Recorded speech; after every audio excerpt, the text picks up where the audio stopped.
Hi everyone, कैसे हो आप सभी लोग। आई होप आप लोग अच्छे होंगे। मैं हूं राहुल जयसवाल एंड स्वागत करता हूं आप सभी का एक बार फिर हमारे यूट्यूब चैनल JR ट्यूटोरियल्स में। फ्रेंड्स, आज अगेन आपके सामने मोस्ट इंपॉर्टेंट फिजिक्स का लेक्चर वीडियो लेकर आ गया हूं दोस्तों, जिसमें हम पढ़ने वाले हमारे 11th स्टैंडर्ड के लिए फिजिक्स सब्जेक्ट का जो हमारा चैप्टर नंबर 7 की हमने शुरुआत की थी, थर्मल प्रॉपर्टीज ऑफ मैटर। आज हम इस पर्टिकुलर चैप्टर का लेक्चर नंबर 3 आपके लिए लेकर आ गए हैं, जो कि अगेन एक बहुत ही ज्यादा इंपॉर्टेंट लेक्चर वीडियो होने वाला है।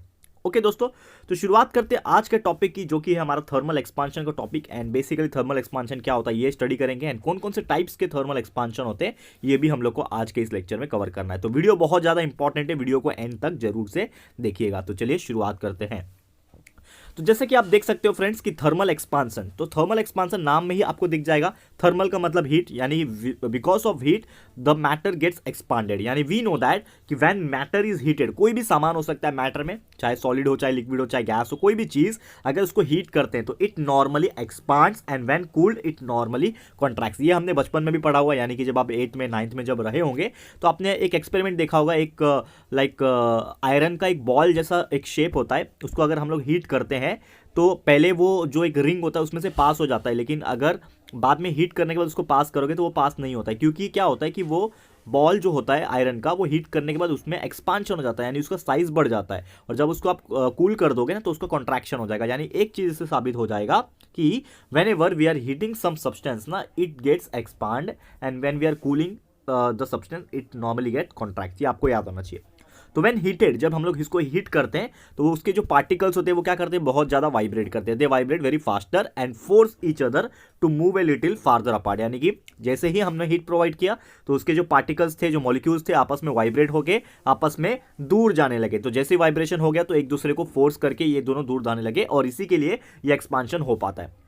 करेक्ट है। एंड यही चीज जब एक्सपांशन होता है ना, ये सबसे ज्यादा देखा गया है लिक्विड्स में, सॉलिड्स में भी देखा गया है। मतलब नॉर्मली अगर कंपेयर करोगे तो सॉलिड से ज्यादा एक्सपांशन लिक्विड में होता है, और सबसे ज्यादा एक्सपांशन तो आपको पता है ये किस में होता है, गैसेस में होता है। यानी कि सॉलिड में सबसे कम एक्सपांशन देखने मिलता है, सबसे ज्यादा गैसेस में देखने मिलता है, और इंटरमीडिएट लेवल पे बीच में जो है लिक्विड के तौर पे देखने मिलता है। ठीक है।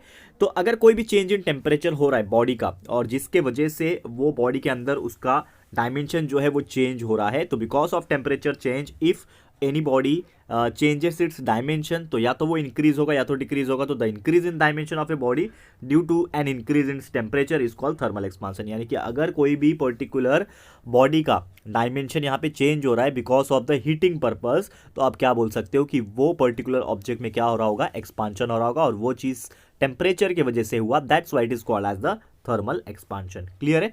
तो ये था हमारा थर्मल एक्सपांशन का डेफिनेशन। और जैसा मैंने बोला कि थर्मल एक्सपांशन के टाइप्स भी हमें पढ़ना है। तो basically there are 3 types of thermal expansion. पहला होता है लीनियर एक्सपांशन, दूसरा होता है एरियल एक्सपांशन, एंड तीसरा होता है वॉल्यूम एक्सपांशन। ये तीनों एक्सपांशन आज हम लोग देखने वाले हैं इस वीडियो में, तो एंड तक जरूर से देखिएगा। ओके।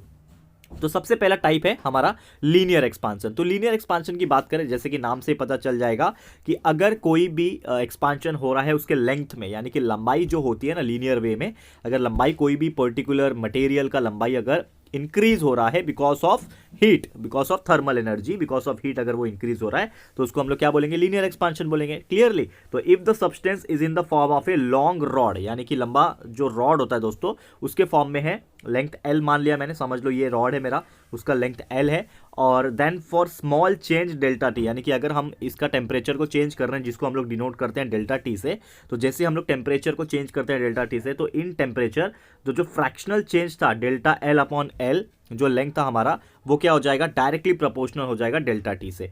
यानी कि ये जो फिगर में आप देख पा रहे हो, इससे एक चीज क्या पता चला कि जैसे ही हमारा ये जो रॉड था जिसका लेंथ एल था, और अगर हम लोग इसमें टेम्परेचर टी यानी कि टेम्परेचर थोड़ा सा चेंज करते हैं, तो ये इतना बड़ा रॉड जो है वो इतना बड़ा हो जाएगा। जैसे कि आप देख पा रहे हो यहाँ पे क्या हो गया, उसका चेंज इन लेंथ हो गया। यानी कि चेंज इन लेंथ को मैंने डेल्टा एल से डिनोट किया, ओरिजिनल लेंथ आपका एल था, तो डेल्टा एल अपॉन एल हो जाएगा, जो कि डायरेक्टली प्रोपोर्शनल हो जाएगा चेंज इन टेम्परेचर यानी डेल्टा टी से। तो हमने लिखा हुआ है यहाँ पे that is delta L by L is directly proportional to delta T.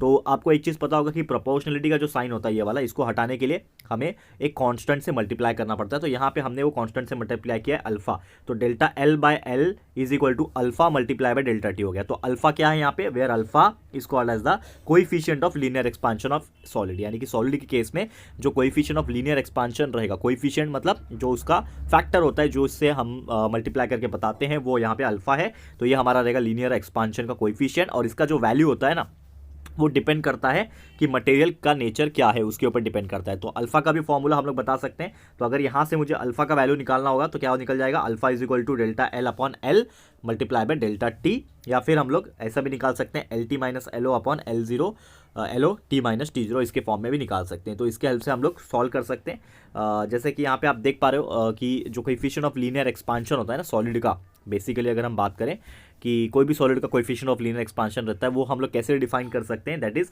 Increase in length per unit original length. अगर हमारा इंक्रीज इन लेंथ हो रहा है ओरिजिनल लेंथ के पर यूनिट के हिसाब से, तो 0 डिग्री सेल्सियस 1 डिग्री के लिए लेंगे ना, तो उसका टेम्परेचर राइज होगा। तो यूनिट जो कोएफिशिएंट ऑफ लीनियर एक्सपांशन का जो रहेगा, या तो पर डिग्री सेल्सियस के हिसाब से रहेगा या फिर पर केल्विन के हिसाब से रहेगा, ठीक है।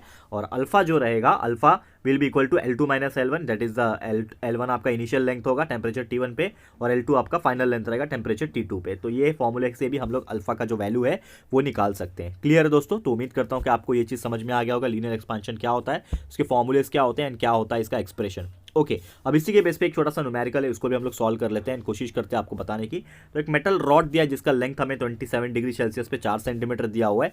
तो अगर उसको यहाँ पे लाइक 27 डिग्री पे हीट किया जा रहा है, मेटल को हीट करके 387 डिग्री तक लाया जाए, तो उसका जो लेंथ जो इंक्रीज हो रहा है वो 4.02 इंक्रीज हो रहा है। यानी कि T1 हमारा 27 डिग्री है, टेम्परेचर 2 यानी जो बढ़ रहा है टेम्परेचर वो 387 हो गया। इनिशियल लेंथ था रॉड का 4 सेंटीमीटर, यानी कि अगर मीटर में कन्वर्ट करेंगे तो 4 इंटू 10⁻² मीटर हो जाएगा। वही अगर जो चेंज इन लेंथ हो गया उसका लेंथ जो L2 हम लोग डिनोट करेंगे तो वो कितना दिया हुआ है, 4.02 दिया हुआ है। तो उसको हम लोग मीटर में कन्वर्ट करके 4.02 इंटू 10⁻² मीटर में होंगे। अभी एक फॉर्मूला देखा हमने अल्फा का, that is alpha is equal to L2 minus L1 upon L1 T2 minus T1, ठीक है ना। और इसी फॉर्मूले में जो वैल्यूज हमारे पास अवेलेबल है वो डाल देंगे। तो हमने डाल दिया L2 का वैल्यू भी डाल दिया, L1 का डाल दिया, ठीक है, कॉमन निकाल के, एंड यहाँ पे L1 का वैल्यू और T2 माइनस T1 करके, तो हम लोग इसको जब कैलकुलेट करेंगे तो हमें वैल्यू मिल गया जो कि आ रहा है 1.39 इंटू 10⁻5 पर डिग्री सेल्सियस। तो ये किसका वैल्यू आ रहा है, ये अल्फा का वैल्यू आ रहा है। यानी कि जो हमारा कोएफिशिएंट ऑफ लीनियर एक्सपांशन जो हमें निकालने बोला था, determine the coefficient of linear expansion हमें निकालने बोला था, तो हमने निकाल लिया।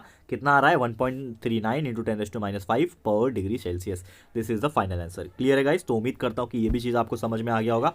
चलते हैं अगले टॉपिक की तरफ। जैसा हमने देखा कि सेकंड टाइप ऑफ एक्सपांशन जो है जिसका नाम है एरियल एक्सपांशन। तो एरियल एक्सपांशन नाम से पता चलना चाहिए, यानी कि अगर कोई भी इंक्रीज इन एरिया हो रहा है, ठीक है, दो एरिया जो है डेल्टा ए से डिनोट करते हैं हम लोग, तो सरफेस एरिया जो है इंक्रीज हो रहा है हीटिंग के वजह से, तो उसको हम लोग एरियल एक्सपांशन बोलेंगे। जैसे लीनियर एक्सपांशन क्या था कि अगर उसका लंबाई जो है बढ़ रहा है, करेक्ट है, तो उसको हम लोग लीनियर एक्सपांशन बोल रहे थे। यहाँ पे अगर एरिया बढ़ता है कोई भी पर्टिकुलर चीज़ का, तो हम लोग उसको क्या बोलेंगे, एरियल एक्सपांशन। जैसे कि एक स्क्वायर है, समझ लो बॉक्स है, ये बॉक्स पहले इतना था, अब बढ़ के कितना हो गया, इतना हो गया। तो यहाँ पे क्या हो गया, उसका एरिया बढ़ गया, यानी कि एक्सपांशन किसका हो गया, लीनियर एक्सपांशन नहीं हुआ, यहाँ पे क्या हो गया, एरियल एक्सपांशन हो गया, एरिया बढ़ गया। तो हम लोग बोल सकते हैं कि हमारा change in area upon original area is equal to beta delta T. तो बीटा डेल्टा टी, यहाँ पे बीटा जो है, यहाँ पे बीटा जो रहेगा वो रहेगा कोएफिशिएंट ऑफ एरियल एक्सपांशन, ठीक है। तो जैसे हमने वहाँ पे अल्फा लिया था कोएफिशिएंट ऑफ लीनियर एक्सपांशन, वहाँ पे यहाँ पे क्या ले रहे हैं हम लोग, बीटा ले रहे हैं, जो कि क्या है आपका कोएफिशिएंट ऑफ एरियल एक्सपांशन। और इसको हम लोग डिफाइन करेंगे तो ये क्या होगा, that is increase in area per unit original area, ठीक है ना। तो increase in area per unit original area at 0 degree Celsius पर 1 डिग्री राइज इन टेम्परेचर। और इसका फॉर्मूला हो जाएगा, अगर मुझे कोई बोलता है कि आप जो है कोएफिशिएंट ऑफ एरियल एक्सपांशन का वैल्यू यानी बीटा का वैल्यू निकाल के दिखाओ, तो फॉर्मूला होता है A2 माइनस A1, यानी सेकंड एरिया को फर्स्ट एरिया से माइनस करके अपॉन A1 एरिया 1 और T2 माइनस T1 टेम्परेचर को माइनस कर दोगे तो आपका आंसर जो है आ जाएगा। तो यहाँ से आप कैलकुलेट कर सकते हो। न्यूमेरिकल्स नॉर्मली दिए हुए होते हैं, तो अगर इसके ऊपर न्यूमेरिकल पूछता है तो डेफिनेटली आप ये एरिया और ये फॉर्मूला का हेल्प करके आप निकाल सकते हो। क्लियर है दोस्तों? तो यही था हमारा एरियल एक्सपांशन का टॉपिक। नेक्स्ट टॉपिक की तरफ जाएंगे जो कि है आपका वॉल्यूम एक्सपांशन। तो वॉल्यूम एक्सपांशन की अगर मैं बात करूं कि जो इंक्रीज इन वॉल्यूम अगर होगा, जैसे लीनियर का था इंक्रीज इन लाइक लेंथ हो रहा था, अभी एरियल एक्सपांशन देखा तो उसमें इंक्रीज इन एरिया हो रहा था, तो यहाँ पे भी सेम है।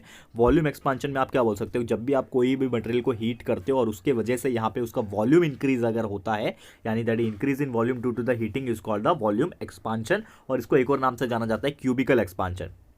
ठीक है। तो समझ लो उसका पहले वॉल्यूम जो था वो पहले इतना था, अब बढ़ के कितना हो गया, ये डॉटेड लाइन वाला इतना हो गया, यानी कि वॉल्यूम बढ़ गया। तो हम लोग बोल सकते हैं that is delta V upon V is equal to gamma delta T. और यहाँ पे जो गैमा रहेगा वो गैमा, इधर पे देखो यहाँ पे मिस्टेक हो गया, यहाँ पे गैमा आएगा आपका। तो गैमा जो है it is called as the coefficient of cubical और वॉल्यूम एक्सपांशन। तो हमने यहाँ पे 3 टाइप के कोएफिशिएंट देख लिए। पहला लीनियर एक्सपांशन के लिए कोएफिशिएंट ऑफ लीनियर एक्सपांशन था।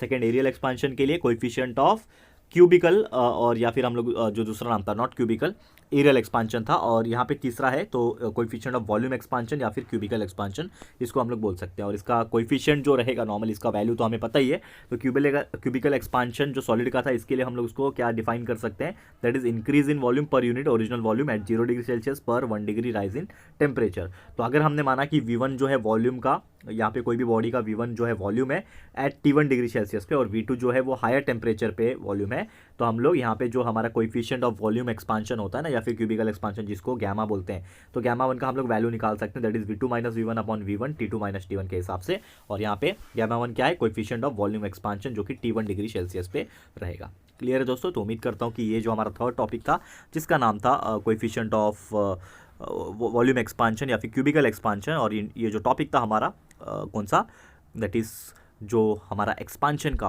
वॉल्यूम का, वो हमने यहाँ पे कंप्लीट किया। तो इसी के साथ हमारा जो थर्मल एक्सपांशन का तीनों टॉपिक था, linear expansion, areal expansion and volume expansion, यहाँ पे होता है खत्म। क्लियर दोस्तों। तो उम्मीद करता हूँ कि चीज़ आपको समझ में आ गया होगा।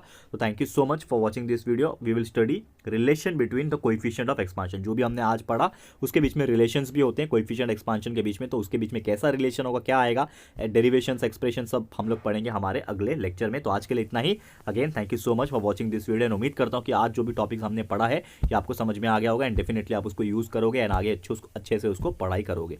क्लियर है। तो आज के लिए इतना ही, जल्द मिलेंगे हमारे अगले लेक्चर में। तो ये वीडियो आपको कैसा लगा है दोस्तों, प्लीज़ हमें कमेंट करके बताइएगा, अपनी राय और सजेशन जरूर से दीजिएगा दोस्तों। और अगर आपको ये वीडियो पसंद आया है, यूजफुल लगा है फ्रेंड्स, तो प्लीज़ वीडियो को लाइक कीजिएगा, शेयर कीजिएगा अपने सारे फ्रेंड्स लोग को, फटाफट से शेयर कर देना। एंड अगर आपने अभी तक इस चैनल को सब्सक्राइब नहीं किया है तो फटाफट से हमारे चैनल को भी सब्सक्राइब कर देना, साथ में बेल आइकन को हिट कर देना, ताकि जब भी हम लोग वीडियो लेकर आएंगे आप लोग को नोटिफिकेशन मिलती रहेगी। ठीक है फ्रेंड्स, तो मिलते हैं हमारे अगले वीडियो में। ये वीडियो देखने के लिए thank you and good bye.